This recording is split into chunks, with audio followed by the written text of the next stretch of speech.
12살에 부자가 된 키라 9번째. 우리의 투자 클럽은 계속 규칙적으로 만났다. 만나면 늘 많이 배우고 많은 것을 이야기했다. 한 달에 한 번 펀드의 수익률도 기록했다. 그것을 통해 우리가 주식을 팔게 될 경우 얼마를 얻게 되는지 정확히 알 수 있었다. 할머니는 앞으로 이런 기록이 필요 없을 거라고 하셨다. 그러나 투자를 처음 해보는 우리는 이것을 통해 배우는 것이 많았다. 할머니는 늘 이렇게 말씀하시곤 했다. 믿을 만한 펀드에 투자를 해놓고 5년이고 10년이고 잊어버리는 것이 제일 좋아. 그 뒤에 확인해보면 반드시 많은 이윤을 남기고 있을 테니까. 한동안 주가는 물 위에 떠있는 배처럼 이리저리 흔들리기만 했다. 나쁜 일도 좋은 일도 일어나지 않았다. 이윤도 없고 손해도 없었다. 그러나 10월이 되자 우리 펀드의 수익률이 갑자기 폭락을 했다. 우리가 투자했던 1,000만 원이 750만 원으로 줄어들었다. 약 25%를 손해본 것이다. 너무 놀란 우리는 바위처럼 무거워진 몸으로 탁자에 앉았다. 이런 사태는 전혀 예상하지 못했다. 우리는 상승세를 타고 곧 5천만 원으로 불어나기만을 바랐는데 촛불을 꺼야겠어. 내가 말했다. 가라앉은 기분은 좀처럼 나아지지 않았다. 마르셀도 이상할 정도로 말이 없었다. 잠자코 있던 모니카가 입을 열었다. 아빠가 아침에 이 일에 대해 식탁에서 말씀하셨어요. 정확히 알아듣지는 못했지만 별로 불안해하지는 않으셨어요. 지금이 좋은 가격, 그러니까 싼 가격으로 주식을 살 수 있는 때라고 생각하시는 것 같았어요. 맞는 말이다. 할머니가 말씀하셨다. 그제야 우리는 할머니가 매우 침착하시다는 것을 깨달았다. 할머니는 조금도 불안해 보이지 않았다. 할머니는 지금 손해보는 게 아무렇지도 않으세요? 마르셀이 물었다. 그거야 손해본 것이 없기 때문이지. 아니요. 대략 계산해도 250만 원쯤 손해본 것 같은데요. 정말 기분이 별로예요.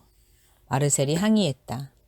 손해는 오늘 우리가 그것을 팔게 될 때만 생기는 거야. 그런데 우린 팔지 않을 거잖니. 그래도 비참한 기분이에요. 처음 주가가 떨어졌을 때 나도 꼭 너희들 같았단다. 내가 그 주식을 샀던 날을 무척 후회했었지. 게다가 주가가 계속해서 떨어지지 않을까 몹시 두려웠지. 그때는 부정적인 예측만 가득했었거든. 세계 경제가 위기에 처할지도 모른다는 생각. 또 주식시장의 겨울이 영원히 지속되지 않을까 하는 걱정. 할머니는 웃으셨지만 마르셀과 나는 당혹스러운 얼굴로 서로를 쳐다보았다. 주가가 계속 떨어질 수 있다는 것, 우리는 전혀 생각해 본 적도 없는 일이었던 것이다. 할머니는 우리의 표정을 보시곤 또다시 소리를 내며 웃으셨다. 하지만 우리는 정말 난감했다. 난 이런 위기들을 몇 번 겪었었지. 그러나 1, 2년 안에 주가는 다시 계속해서 오르기 시작하더구나. 매번 말이야. 이런 경험을 되풀이하다 보니 이젠 주가가 폭락해도 불안하지 않단다. 나는 이해가 되지 않았다. 하지만 아까 할머니가 말씀하신 것처럼 우리가 정말 주식시장의 영원한 겨울을 경험하게 되면 어떻게 하죠? 그 말 그대로야. 겨울은 계절에 불과하단다. 사계절 가운데 하나일 뿐이지. 우리가 살아가는 한 겨울 다음엔 봄과 여름이 오고 여름이 오면 가을과 겨울이 반드시 오지 않니? 이런 자연현상처럼 주식시장의 계절도 항상 변한단다. 주식시장은 항상 그래왔고 또 앞으로도 그럴 거야. 그렇게 된다면 얼마나 좋겠어요. 이제 겨울이 시작되니까 기다리면 계절이 다시 바뀌겠죠? 마르셀이 의미 있는 말을 했다. 문 앞에 결과가 써 있다면 지금 우리는 주가가 어떻게 변할지 알 수가 없죠. 하지만 주가는 다시 계속 오를 거예요.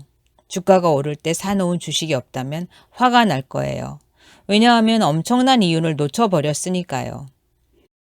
다시 말해 주가가 떨어진 지금이 주식을 사기에 좋은 기회로군요.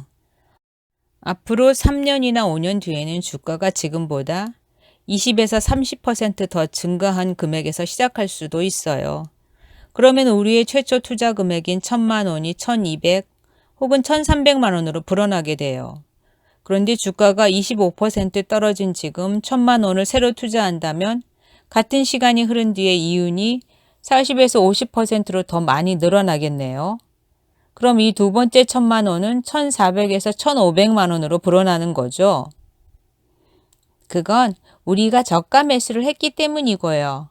모니카가 아빠한테 들은 말을 흉내냈다. 저가 매수가 무슨 뜻이에요? 내가 물었다. 주식이나 펀드의 실제 가치보다 훨씬 싼 값으로 주식을 산다는 뜻이란다. 빠른 시일 안에 주식의 원래 가치대로 사줄 사람이 나타나면 우린 다시 이윤을 얻게 되는 거지. 마르셀은 언제나처럼 빨리 결정을 내리고 싶어 했다. 주가가 낮을 때 서둘러 사두자. 또다시 1,000만 원을 만들어 투자하는 거야. 각자 250만 원씩 투자할 수 있겠니? 내 몫은 있어. 너희들은 어때? 마르셀은 여전히 돈을 잘 벌었다. 모니카도 얼마 전에 많은 돈을 선물로 받았다고 했다.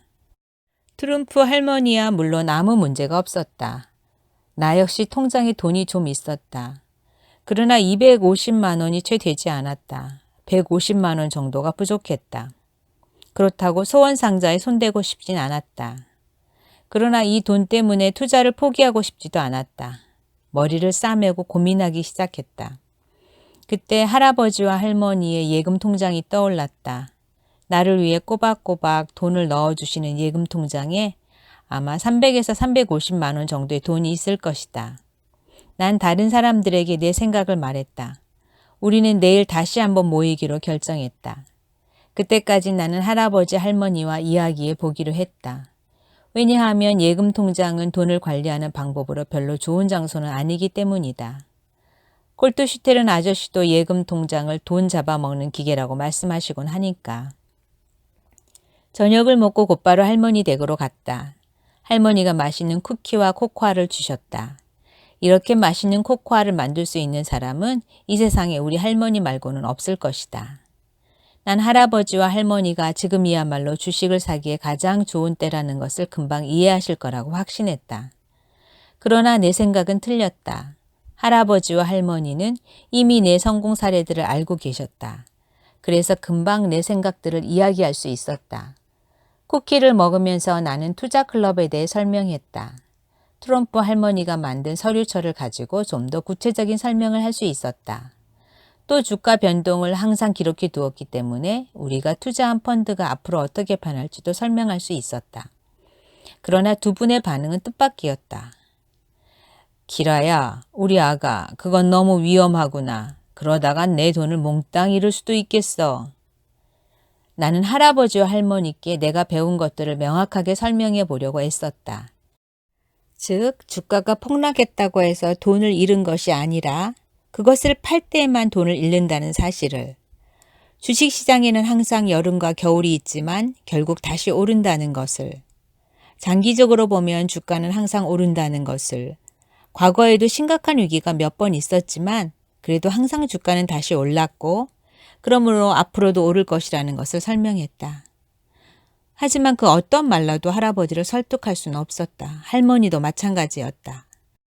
기라야, 뭐니 해도 가장 중요한 것은 바로 안정성이란다. 인생을 오래 살다 보니 실수로 전 재산을 잃은 사람을 얼마나 많이 보았는지 몰라. 하지만 할머니, 이건 그런 것들과는 달라요. 누구도 이 돈을 어떻게 할 수 없어요. 정부나 은행들이 통제를 하거든요. 얘야, 주식은 위험해. 그러니 아예 시작도 하지 말아라. 할아버지는 더 이상 내 말을 듣지 않으셨다. 어쩜 그렇게 모르세요. 무조건 위험하다고 판단하시기 전에 제발 한 번만이라도 투자에 대해 좀 살펴보세요. 할아버지와 할머니께 낯설다는 이유만으로 위험하다고 할 수는 없잖아요. 나도 모르게 말이 너무 거칠어졌다. 할머니는 손가락을 위로 치켜들고 엄하게 경고하셨다. 먼저 어른들의 말을 듣는 것부터 배워야겠구나. 어른들에게는 오랫동안 살아오면서 쌓인 경험이라는 재산이 있단다. 할아버지도 한 말씀 더 하셨다. 교만한 자는 오래가지 못하는 법이야. 남의 돈이 아무리 많아 보여도 내 돈 한 푼만 못할 게다. 그런 할아버지와 할머니께 내 생각을 더 이상 이야기할 수 없었다. 답답해서 크게 소리치고 싶었다. 우리 투자 클럽에 필요한 돈을 할아버지와 할머니께 얻는 것은 힘들 것 같았다. 두 분께 인사를 하고 바로 집으로 왔다. 어떻게 해야 할지 모르겠다. 자신감도 없어졌다. 집에 도착하자마자 골뚜슈테른 아저씨께 전화를 했다. 아저씨는 마침 시간이 있다고 하셨다. 나는 현재 주식으로 인한 손실에 대해서 또 할아버지와 할머니가 추가 투자를 반대하신다는 것을 설명했다. 아저씨는 나를 부드럽게 위로해 주셨다. 기라야, 할아버지와 할머니를 이해해야 한다. 그분들은 널 위해서 그러시는 거야. 내가 손해를 볼까봐 보호하시려는 거지. 그분들에게는 그게 최선인 거야. 그렇지만 몰라도 너무 모르세요. 제 말을 들으려고도 안 하시는걸요. 아마 살면서 안 좋은 경험들을 겪어서 그러실 거야. 그래서 널 보호해야겠다고 생각하시는 거겠지. 그분들로서는 아주 당연한 거야. 어쨌든 적어도 지금은 내 할아버지와 할머니께 감사해야겠구나. 그분들이 아니었다면 아마 넌 실수를 했을지도 모르니까. 실수라니요? 너희가 추가로 1,000만 원을 주식에 투자하려는 게 별로 좋은 생각 같지 않거든. 500만 원 정도면 충분할 것 같다. 왜 그렇게 생각하세요? 지금 추가로 더 많이 투자하면 벌어들이는 돈이 더 많아지는데. 물론 그거야 그렇지. 하지만 주가가 계속 떨어지면 그땐 아마 너무 많이 투자하지 않은 것을 다행스러워할지도 몰라. 게다가 돈을 좀 남겨두면 다음에 또 살 수 있는 여유가 생기니 더 좋고.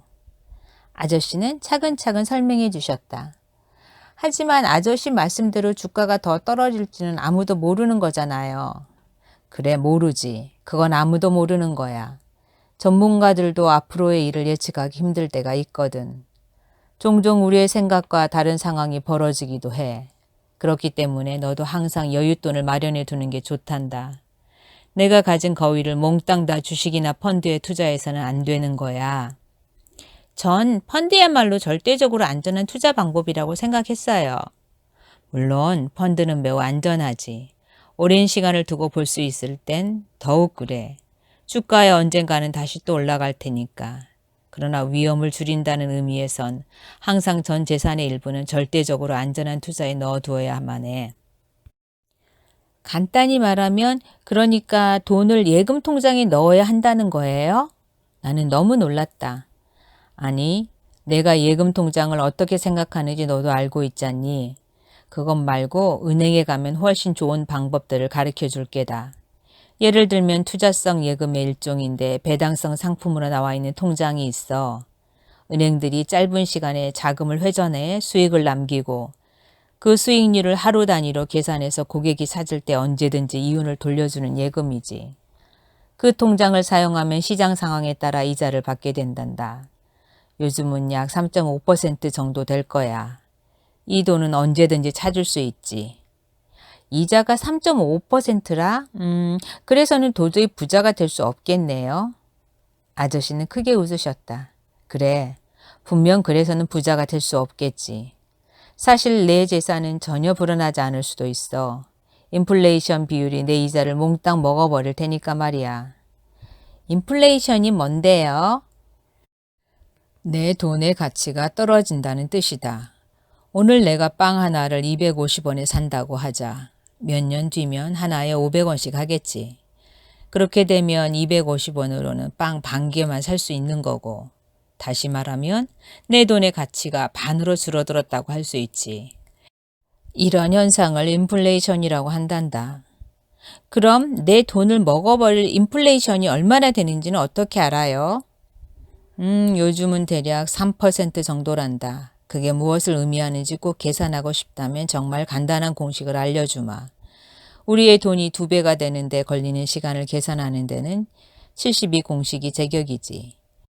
요즘은 인플레이션을 이해하는데도 이 72 공식이 사용된단다.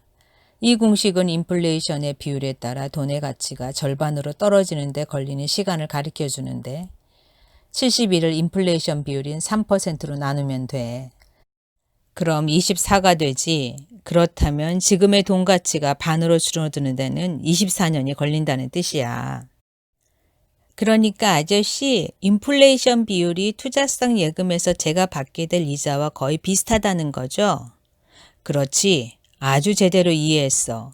그래서 내가 예금 통장을 돈 잡아먹는 기계라고 불렀던 거야. 통장에서 받는 이자는 인플레이션으로 인한 손해도 제대로 보상해주지 못하니까. 맞아요. 투자성 예금은 별로 안전한 것 같지도 않고요. 그것도 제대로 보았구나. 그러나 다른 방법이 없단다. 그렇다고 내 돈을 몽땅 주식에 투자할 수는 없지 않니? 내가 어리긴 하지만 항상 예비로 돈을 가지고 있어야 위험 부담을 줄일 수 있어. 그럼 은행에서 3.5%보다 더 높은 이자를 받을 수 있는 방법은 없나요? 물론 더 높은 이자를 주는 투자 방법도 있기는 하지. 하지만 그러려면 오랫동안 돈을 보관해야 한다는 조건이 붙거든. 추가로 주식을 사기에 적합한 기회가 왔을 때 돈을 바로 찾을 수 없다는 게 단점이지. 할 수 없군요. 그럼 제 돈의 몇 퍼센트 정도를 투자성 예금에 넣어두는 게 적당할까요? 그거야 내가 처한 상황에 따라 다르지. 아직은 20% 정도만 해도 충분할 것 같구나. 아저씨가 많이 피곤하신 것 같아서 진심으로 감사하다는 말을 하고 전화를 끊었다. 하지만 묻고 싶은 게 아직도 많았다. 예를 들어 투자성 예금에 넣어야 할 돈은 정확히 얼마이고 주식을 추가 구매하는 데는 얼마를 써야 할지 등. 그러나 나는 이미 경험을 통해 아저씨가 구체적이고 정확한 조언보다는 언제나 원칙을 설명해 주신다는 것을 알고 있었다. 이 원칙을 어떻게 적용할지는 내가 결정해야 했다. 아저씨는 내가 아저씨를 믿고 의지하는 것이 아니라 나 스스로 재정 상태를 책임지게 하시려는 듯했다. 계산을 해보았다.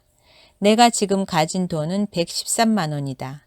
또 내일 받게 될 돈을 계산해 보았다. 하루에 1,000원씩 받고 개 15마리를 돌보고 있으니까 한 달에 48만 원이다. 1,000원 중 250원을 모니카에게 주고 있으니 모두 12만 원. 모니카에게 줄 돈을 떼고 나면 36만 원이 남는다. 그 외에 9명의 개 주인들이 개 훈련을 부탁했다. 그 개들한테 2가지씩 기술을 가르치고 받은 돈이 또 18만 원. 드디어 합계를 냈다. 내일 54만 원이 들어오면 전부 합해서 167만 원이 된다. 이 돈을 어떻게 쓸지도 결정했다. 골트슈텔은 아저씨의 말씀대로 돈 마술사들에게 주식에는 추가로 500만 원만 더 투자하자고 해야겠다. 그러면 각자 125만 원씩만 내면 된다. 그 돈을 뺀 나머지 42만 원은 내일 투자성 예금에 넣어야겠다. 하인의 아주머니를 만날 생각에 벌써부터 기뻤다. 흐뭇한 기분으로 침대에 누웠다.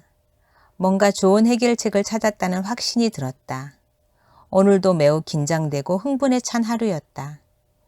요즘 나의 하루하루가 전부 독특한 모험의 연속이라는 생각이 들었다. 내 사전에 지루함이란 있을 수 없다. 이 모든 것은 머니가 돈 문제를 가르쳐주면서 시작된 것이다. 머니는 언제나처럼 오늘도 내 침대 곁에서 자고 있다. 나는 머니를 쓰다듬어 주었다. 머니를 만나고 많은 것들이 변했다. 내게서 몇 년 전의 모습은 찾을 수 없다. 그만큼 새로운 관심들이 생겨났고 골트슈테른 아저씨, 마르셀, 하넨캄프 할아버지, 트룸프 할머니 등 많은 사람을 알게 되었다. 나는 머니가 너무도 고마워 침대에서 일어나 머니에게 입맞춤을 해주었다. 자는 줄 알았던 머니가 눈 깜짝할 사이에 내 얼굴을 핥았다. 이런 장난꾸러기 같으니. 난 머니와 장난을 하다 행복하게 잠들었다. 그 후로 몇 달이 흘렀다. 나는 그동안 체험했던 일들을 글로 남기기로 결정했다. 꼭 써야 할 이유는 없었지만 내게 일어난 이 모든 일들을 잊고 싶지 않았기 때문이다. 그래서 요즘 매일 조금씩 나의 경험을 쓰고 있다. 성공일기에 이미 써놓은 것이 있기 때문에 정리하는 것이 그리 어렵지는 않았다. 글 쓰는 것도 재미있었다. 시간은 빠르게 지나갔고 새로운 경험도 끊임없이 계속되었다. 그동안 부모님의 재정 문제는 잘 해결되었다. 골드슈테른 아저씨는 우리 아빠한테 일하는 사람을 2명 더 고용하는 것이 좋겠다고 제안했고 아빠는 결국 동의하셨다. 사실 아빠는 사람을 더 고용할 수 있는 형편이 안 되어서 처음에는 곤란해하셨다. 그러나 아빠는 골드슈테른 아저씨를 신뢰하였기 때문에 아저씨의 조언을 따르기로 하셨다. 그 일을 통해 많은 것이 변했다. 이제 아빠는 좋아하는 일에 집중하실 수 있게 되었다. 또 이 분야는 아빠가 잘하는 일이기도 했다. 예전에 아빠는 경영자로서 전혀 자질이 없다는 부정적인 생각을 하셨다. 그러나 요즘은 그렇게 생각하시지 않는다. 아빠 자신이 좋아하지 않아서 다른 사람에게 맡길 수밖에 없었지만 이제는 배우기만 하면 된다고 생각하신다. 무엇보다도 제일 좋은 건 요즘 아빠의 기분이 항상 좋다는 것이다. 돈 걱정이 해결되고 나면 사람이 얼마나 변하는지 새삼 체험해 볼 수 있었다. 이제 아빠는 일하는 것을 항상 기뻐하시고 가끔은 휘파람도 부신다. 사실 아빠의 휘파람 소리는 엉망이다. 아빠만큼 끔찍하게 부는 사람이 또 있을까? 게다가 새 차를 산 이후로는 아침에도 1시간씩 더 일찍 일어나셨다. 내가 하는 사업도 점점 커졌다. 그동안 이웃들로부터 부탁받은 개가 21마리나 된다. 나는 이 개들을 맡아 산책시키고 빗질하며 훈련시켰다. 물론 이 많은 개를 혼자서 돌볼 수 없게 된 것은 벌써 오래전이다. 그러나 마르셀이 다른 아이들과 함께 일하는 법을 보았기 때문에 나는 당황하지 않고 모니카에게 일자리를 나눠주었다. 모니카도 그 일을 해서 돈을 아주 많이 벌었다. 어쨌든 난 이제 어디서 언제 돈을 받게 될지 등의 계획은 더 이상 세우지 않는다. 그동안 나는 문제가 생기는 것이 얼마나 좋은 것인가를 배웠다. 왜냐하면 새로운 문제를 해결하기 위해 새로운 가능성들을 찾아보게 되고 그 과정을 통해 새로운 것들을 많이 배울 수 있기 때문이다. 오래전에 컴퓨터도 마련했다. 모양도 예쁘고. 그 덕분에 숙제도 훨씬 빨리 할 수 있었다. 성적도 많이 올랐다. 나는 하넨캄프 할머니께 통계도 배웠다. 알고 보니 할머니의 취미가 컴퓨터로 장부를 정리하는 일이었다. 할머니께 배우는 내용은 전부 유익했다. 수익으로 생긴 돈을 지금까지 해왔던 방식대로 철저하게 나누었다. 즉 50%는 거위를 위해, 40%는 돈이 필요한 소원을 위해, 나머지 10%는 용돈, 머니와 처음 적었던 소원들은 이제 거의 다 내 생활 속에 들어와 있었다. 큰 소원 중 하나였던 미국 연수는 이곳에서 하는 새로운 체험들 때문에 잠시 미루었다. 우리 투자 클럽도 엄청난 성공을 거두었다. 우리가 투자한 첫 번째 펀드는 7개월 동안 하락을 거듭했지만 우리는 그것을 팔지 않았기 때문에 손해를 보지 않았다. 그러는 동안 주가가 다시 올랐고 지금은 팔면 많은 이윤을 남길 수 있다. 그렇다고 팔 생각은 없다. 우린 그저 우리 거위가 잘하고 또 잘하기만을 바란다. 마르셀은 이자를 현실화시키기 위해 한번 팔아보자고 했다. 그러나 할머니는 그 돈을 다시 불어나게 할 방법이 있느냐고 물으셨다. 결국 우리는 똑같은 투자를 다시 한번 하는 게 제일 좋은 방법일 것 같다는 결론을 내렸다. 그제서야 마르셀도 판다는 것이 별 의미가 없다는 것을 깨달았다. 우리가 현재 가지고 있는 펀드는 4개다.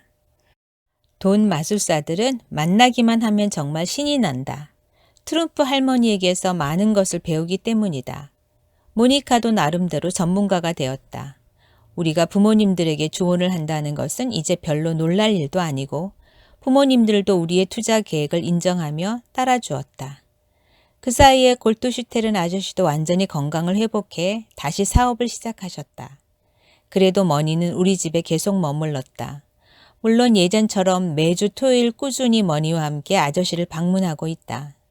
아저씨와 만나면 함께 산책을 다니고 맛있는 빵과 코코아를 먹었다. 우리의 대화 수준은 점점 높아졌다. 아저씨는 정말 돈 문제에 대해서는 천재다. 매번 새로운 것을 배웠다.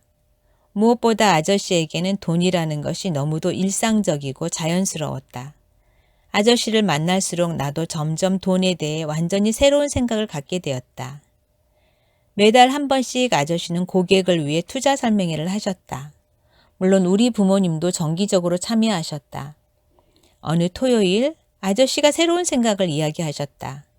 아저씨가 고객들을 대상으로 설명회를 하는 동안 나는 아저씨 고객들의 자녀를 위해 돈에 대한 설명회를 하는 것이 어떠냐는 것이었다.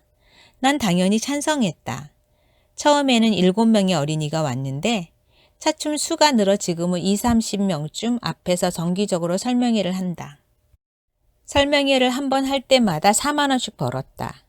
며칠 전에 아저씨는 또 새로운 제안을 하셨다. 아저씨와 함께 어린이들의 투자를 도와주는 회사를 만들자는 것이었다.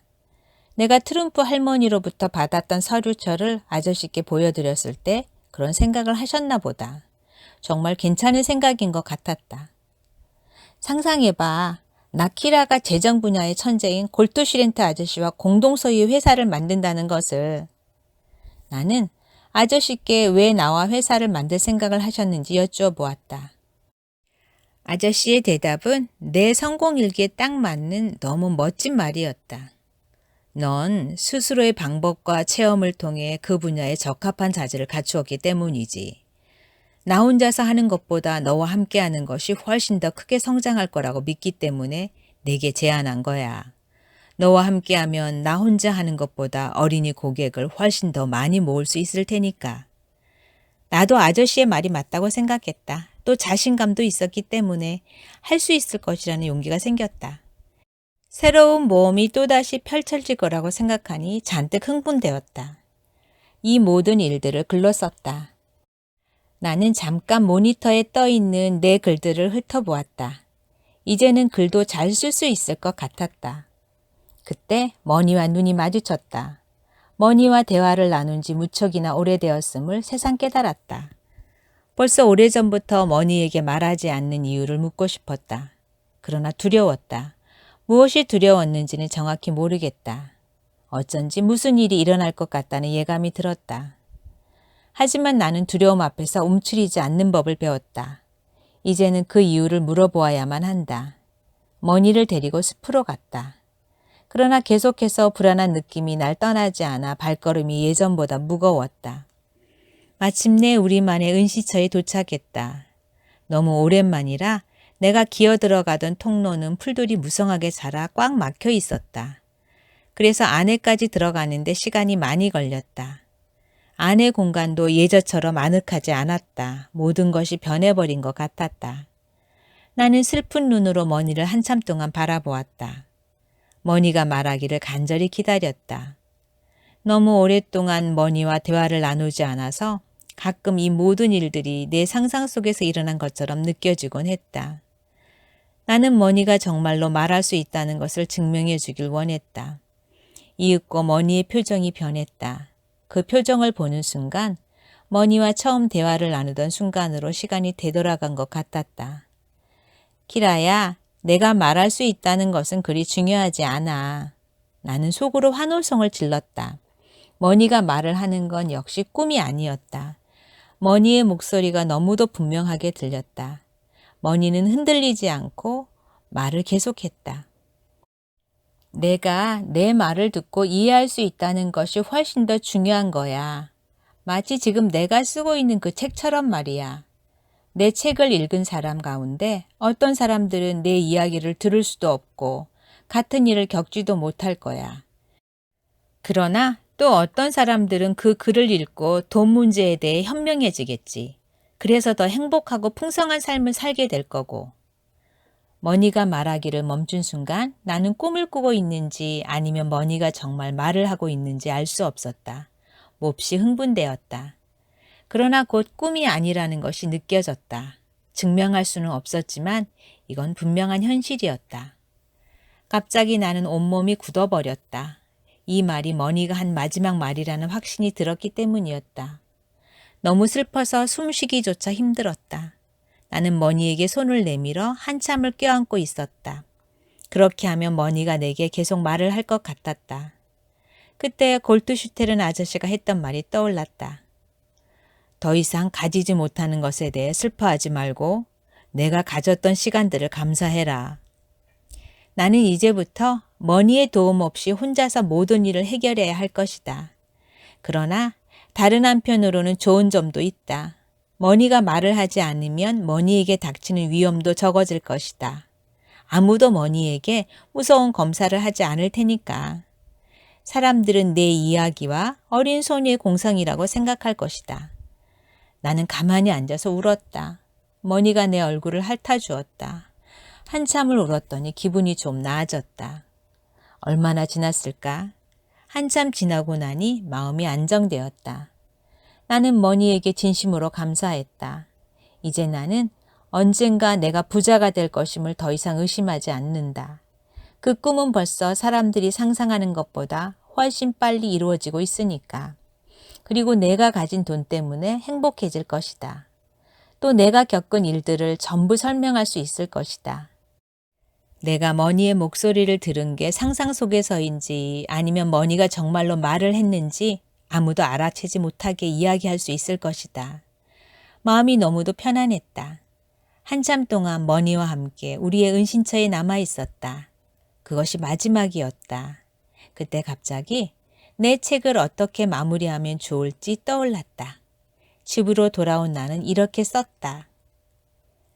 이 책에서 내가 말하는 것을 많은 아이들이 들을 수 있었으면 좋겠다. 그러면 나와 내 친구 머니는 정말 행복할 것이다.